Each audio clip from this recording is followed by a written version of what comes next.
Hey guys, welcome back to my channel. So I'm picking up where I left off on my travel series, and now it's time for a family getaway.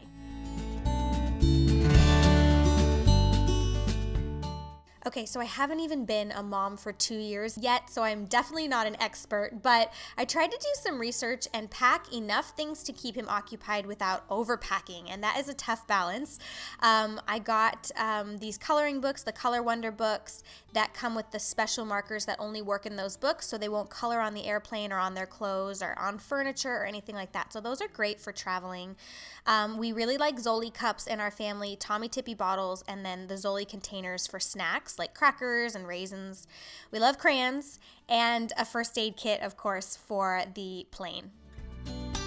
So for kids carry-on, you can either do a rolly backpack or just a traditional backpack. We ended up taking the backpack, and then I got this little, it's called a spec guy, and we put our old iPad in there, and the one we never used and was dusty, and we put all his movies and, learning videos and things on there, and that was a lifesaver on the airplane. I have to say, I feel a little guilty putting him in front of the iPad, but man, it kept him quiet, and I packed a lot of this away in my bag. As a child gets older, they may want to hold it and enjoy their own little carry-on. For my son, it ended up being something I carried, but it was still really fun, and he loves his backpack. He calls it his pack.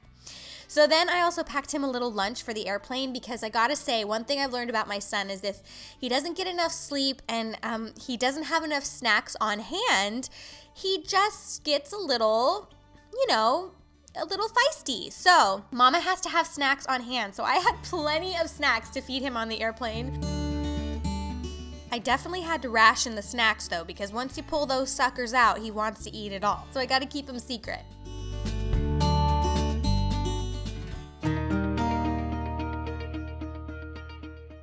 So we were going from LAX to San Antonio, which we had never been to San Antonio before.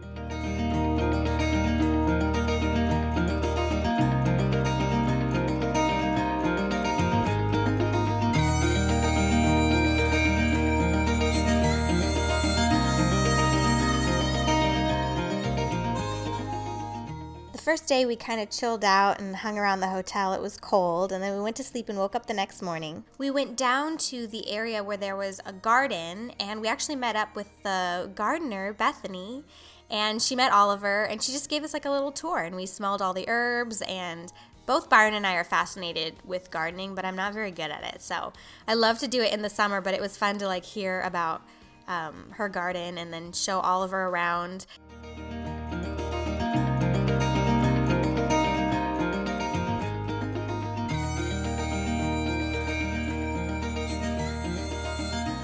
They usually have activities for kids 4 and older, so you can take your kids down to the activity center, and they will do different crafts and curate just a fun little environment for them. But since Oliver was 2, they actually brought it up to our room, and we did cosmic painting, which I totally want to recreate on my channel because he loved it.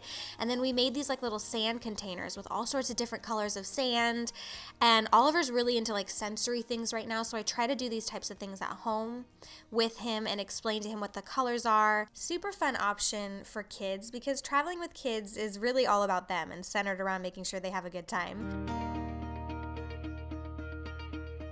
When we heard about the family s'mores, we had to go do it. Oliver was so excited. It was his first ever s'more experience. Take a bite?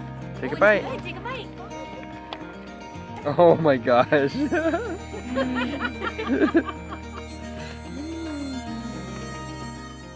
Next stop, Orlando, Florida, which definitely was different weather, but very warm and comfortable, and just a beautiful location. We were super excited to be there. There's my fish, Florida fish. Second bass of the day. All right, bye little fishy. And then we met up with one of the executive chefs at the hotel, and he took us to have a tour of Whisper Creek Farm, which is the farm on location.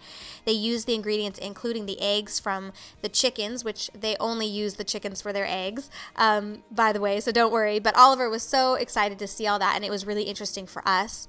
And then we got a tour of the Primo Garden, which they use the ingredients in the Primo Garden for the Primo restaurant. And since Byron and I are total foodies, we always geek out on stuff like that. So it was really fun and exciting. And then we had an amazing meal at the Primo restaurant that night.